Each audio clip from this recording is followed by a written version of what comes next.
حلال کھانا ہی، چاول ہی اتنا کھایا کہ پیٹ پھٹ گیا، یہ بھی جائز نہیں ہے۔ یہ بھی جائز نہیں ہے کہ تم نے اپنے جسم پر ظلم کیا، اس کی حیثیت سے زیادہ اس پر بوجھ ڈالا، گٹکا کھا کھا کھا کر کے پورا منہ سڑ گیا۔ یاد رکھنا تم نے کس کے ساتھ ظلم کیا؟ تم یہ سوچتے ہو کہ میری زندگی ہے، میرا جسم ہے، میں کچھ بھی کر لوں، قیامت کے دن تمہاری یہ جبڑے تمہارے خلاف بولیں گے کہ مولا اس نے تیری نافرمانی میں مجھے جلا کر خاک کر دیا۔ اپنے جسم کے ساتھ بھی ہمیں انصاف کرنا ہے، جسم کے ساتھ بھی انصاف ہے۔ حضور صلی اللہ تعالیٰ علیہ وسلم کی بارگاہ میں 3 صحابہ آئے جو قسمیں کھا رہے تھے حضور کی عبادت کو دیکھ کر۔ ایک صحابی نے کہا میں رات بھر آج سے نہیں سوؤں گا، عبادت ہی کروں گا۔ ایک نے کہا میں کنٹینیو روزے رکھوں گا۔ ایک نے کہا میں آج سے کبھی کسی عورت کو چھوؤں گا نہیں، میری بیوی کو بھی چھوڑ دوں گا۔ حضور صلی اللہ تعالیٰ علیہ وسلم باہر آئے اور فرمایا کون کون ہے جو تمہیں اس طرح کی قسمیں کھا رہا تھا؟ انہوں نے کہا یا رسول اللہ صلی اللہ علیہ وسلم آپ کی عبادتوں کو دیکھ کر کے ہم نے اس طرح کہا، جب آپ معصوم ہو کر رات بھر عبادت کرتے ہیں تو ہم تو اور زیادہ عبادت کرنا چاہیے۔ حضور اکرم صلی اللہ تعالی علیہ وسلم نے فرمایا ان علیک جسمک لجسمک حق، اللہ کے حبیب صلی اللہ علیہ وسلم فرماتے ہیں بے شک تم پر تمہارے جسم کا بھی حق ہے، تمہارے اوپر تمہارے جسم کا بھی حق ہے۔ اللہ کی عبادت کرو تھوڑی رات اور اپنے جسم کو آرام بھی دو، اور اگر تم نے اس کو جلا کر اس کو تکلیف میں ڈال کر کے رکھا تو پھر یہ جسم بھی قیامت کے دن تمہارے خلاف مقدمہ کرے۔ ہاں ہمیں انصاف اسلام نے یہ سکھایا، اپنے جسم کے ساتھ یہاں تک بھی انصاف ہے۔ جو چیزیں تمہارے جسم کی ضروریات تھیں اس کو روک نہیں سکتے تو یہیں سے سمجھ میں آتا ہے جنہوں نے اپنے ہاتھوں ہلاکت کیا، اپنی گٹکا کھا کھا کھا کر کے پورا منہ سڑ گیا۔ یاد رکھنا تم نے کس کے ساتھ ظلم کیا؟ تم یہ سوچتے ہو کہ میری زندگی ہے، میرا جسم ہے، میں کچھ بھی کر لوں، قیامت کے دن تمہاری یہ جبڑے تمہارے خلاف بولیں گے کہ مولا اس نے تیری نافرمانی میں مجھے جلا کر خاک کر دیا۔ کسی بھی چیز کی لمٹ ہے، میں تو گٹکے کی بات کر رہا ہوں، کھانا ہی صحیح، چلو گٹکا چھوڑو، حلال کھانا ہی، چاول ہی اتنا کھایا کہ پیٹ پھٹ گیا، یہ بھی جائز نہیں ہے۔ یہ بھی جائز نہیں ہے کہ تم نے اپنے جسم پر ظلم کیا، اس کی حیثیت سے زیادہ اس پر بوجھ ڈالا۔ آپ دیکھ رہے حضور اکرم صلی اللہ تعالیٰ علیہ وسلم کے پاس ایک صحابی آئے اور کیا شکایت لے کر کے آئے؟ میرا اونٹ بدک گیا ہے۔ اونٹ جب سرکش ہوتا ہے نا جلدی قابو میں نہیں آتا، پکڑ میں نہیں آتا۔ وہ آئے حضور اکرم صلی اللہ علیہ وسلم کی بارگاہ میں، حضور نے کہا چلو میں دیکھتا ہوں۔ جب حضور اکرم صلی اللہ تعالیٰ علیہ وسلم گئے تو واقعی وہ اونٹ کسی کے ہاتھ میں نہیں آ رہا تھا، صحابہ ڈر گئے۔ جب اونٹ سرکش ہوتا ہے تو انسان کی کھوپڑی کھینچ لیتا ہے، بہت سخت ہو جاتا۔ اللہ کے حبیب صلی اللہ تعالیٰ علیہ وسلم نے کہا سب ہٹ جاؤ میں جا کر دیکھتا ہوں۔ حضور آگے چلنے لگے، صحابہ ڈر گئے کہ اونٹ سرکش ہے کہیں نقصان نہ پہنچا دے۔ میرے آقا صلی اللہ علیہ وسلم چلتے چلتے وہ سرکش اونٹ کے سامنے تک آ گئے، صحابہ پیچھے سے ڈر رہے تھے۔ اللہ کے نبی صلی اللہ علیہ وسلم نے فرمایا کوئی جانور مجھے ایذا نہیں دیتا، اللہ کے نبیوں کو جانور ایذا نہیں دیتی۔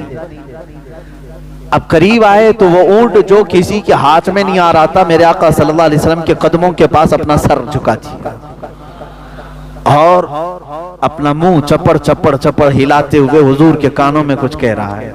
میرے آقا صلی اللہ تعالیٰ علیہ وسلم نے سنا، اس کے بعد بلایا اونٹ کے مالک کو، صحابی تھے، کہا کہ اونٹ تیری شکایت کر رہا ہے، تو اس پر بوجھ زیادہ ڈالتا ہے، اس کو کھانا کم دیتا ہے، تیری ناانصافی کی شکایت کر رہا ہے۔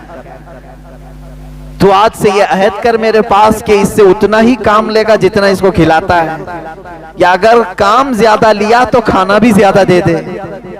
حضور اکرم صلی اللہ تعالیٰ علیہ وسلم کا حکم ہوا تو انہوں نے اختیار کیا، قبول کیا، کہا کہ ہاں مجھ سے یہ خطا ہو گئی، میں اسے کم دیتا تھا اور کام زیادہ لیتا تھا، آج میں توبہ کرتا ہوں میرے آقا، میں انصاف پورا کروں گا۔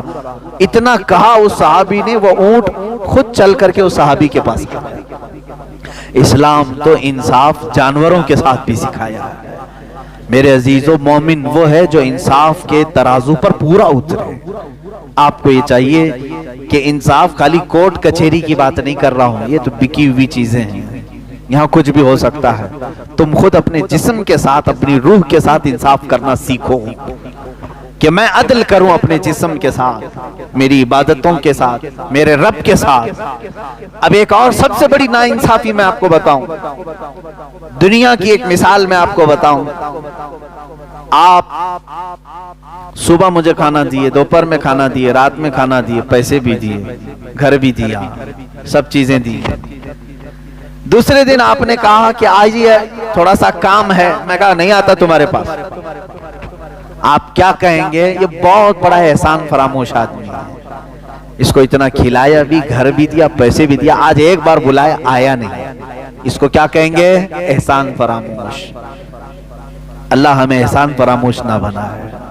لیکن میرے عزیزو، اپنے اندر اتر کر کے سوچو، جو مولا تمہیں ماں کے پیٹ سے اب تک تمہاری تربیت اور پرورش فرما رہا ہے، تمہارے دنیا میں آنے سے پہلے ہی اس نے ماں کے سینے میں تمہارے لیے دودھ رکھ دیا تھا، تمہارا رزق پہلے اس نے بنایا تمہارے آنے سے پہلے. ہم تو اپنے گھر آنے والے مہمان کے گھر میں آنے کے بعد کھانا پکاتے ہیں. ہمارے پیدا ہونے سے 3 ماہ پہلے ہی جب ماں کا حمل 7ویں مہینے میں آتا ہے، دودھ بننا شروع ہو جاتا ہے. دنیا میں بچے کے آنے سے 3 مہینے پہلے دودھ کا پروسیس شروع ہو گیا. کیوں؟ نیا مہمان گھر دنیا میں آ رہا ہے، اس کے کھانے کا پہلے سے انتظام، جو ہمارے رزق کا 3 ماہ پہلے ہی انتظام کرتا ہے. اور پھر جوانی آ گئی، آج تک رب تبارک و تعالیٰ نے مفت میں اپنی کائنات کی سانسیں ہمیں عطا کی. اگر خرید کر کے تمہیں سانس لینا ہوتا، پر ڈے 1 سلنڈر جاتا، تمہارا کتنا خرچہ ہوتا پتا ہے؟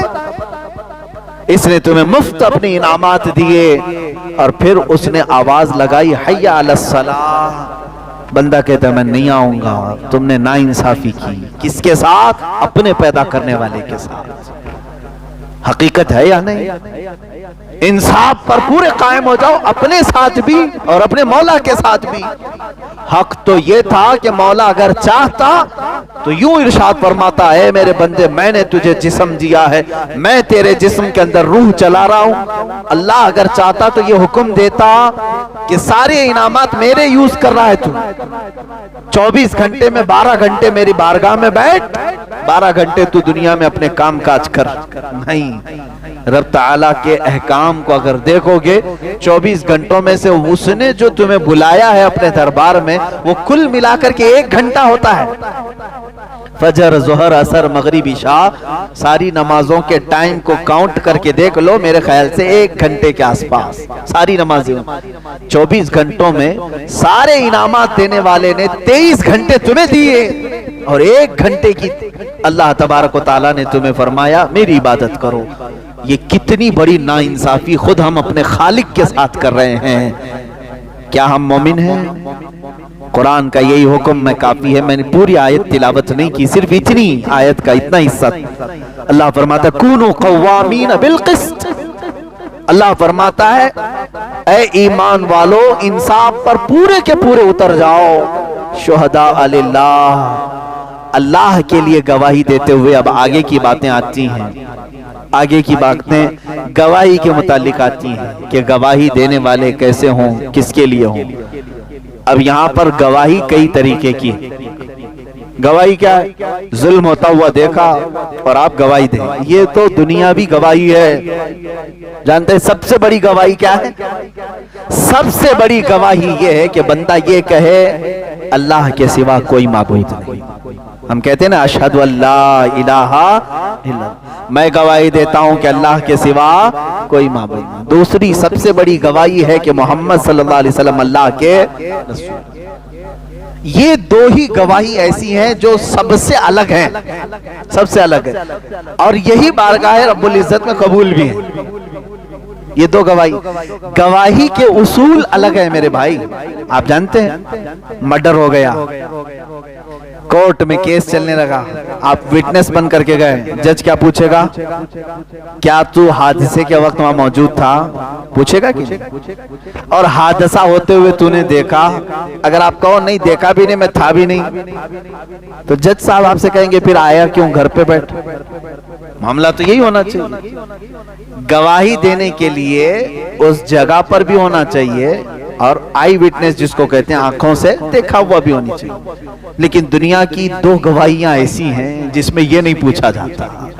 آپ کہہ رہے ہیں اللہ کے سوا کوئی معبود نہیں, آپ سے نہیں پوچھا جائے گا کیا تو نے اللہ کو دیکھا ہے. اب یہاں سے جو گواہی کے اصول ہیں وہ میں آپ کو بتاتا ہوں. آپ سے یہ پوچھا جائے گا, آپ سے یہ پوچھا جائے گا تم گواہی دیتے ہو اللہ کے سوا کوئی معبود نہیں, کیا تم نے دیکھا اللہ کو؟ کیا جواب دو گے؟ گواہی کے لیے ضروری کیا ہے؟ دیکھنا ضروری ہے. تم دیکھے نہیں اور گواہی دے رہے ہو. جانتے ہیں یہ سوال ہوگا اور جواب ہم کیا دیں گے جانتے ہیں؟ قیامت میں یہ امت مصطفیٰ گواہی دے گی ہم نے نہیں دیکھا, ہمارے رسول نے دیکھا. اور رسول کی گواہی پر ہم گواہی دے رہے ہیں. اللہ تبارک و تعالیٰ کی بارگاہ میں ہم کیا کہیں گے؟ ہم نے دیکھا تو نہیں, ہمارے رسول نے دیکھا. اب دیکھو اگر رسول کے معراج کے جو منکر ہیں وہ کیا کہیں گے؟ حضور کی معراج کے کچھ لوگ منکر ہیں, انہوں نے اللہ کو دیکھا ہی نہیں. میاں جب انہوں نے بھی نہیں دیکھا, کسی نے بھی نہیں دیکھا, تو گواہی کس بات کی دو گے؟ یہ قرآن میں دوسرا پارہ جہاں سے شروع ہوتا ہے وہیں پر اللہ تعالیٰ نے جو آیتیں بیان فرمائیں تفسیر پڑھ کے دیکھ لیں. امت یہ کہے گی مولا ہم نے نہیں دیکھا, ہمارے رسول نے دیکھا, ہمارے رسول نے دیکھا. بس اسی بات پر تمہاری گواہی قبول ہو جائے گی, کیونکہ اللہ کو معلوم ہے ما زاغ البصر وما طغى, یہ رسول نے تو ایسے دیکھا ہے مولا کو کہ ان کی پلک بھی نہیں جھپکتی تھی. پوری ذات خداوندی کو معراج کی شب ایسے دیکھا ہے. اسی لیے ہماری جو گواہی قبول ہوگی وہ مصطفیٰ کریم صلی اللہ علیہ وسلم کی گواہی سے. کس کو دیکھا یہ موسیٰ سے پوچھے کوئی, آنکھ والوں کی ہمت پہ لاکھوں سلام.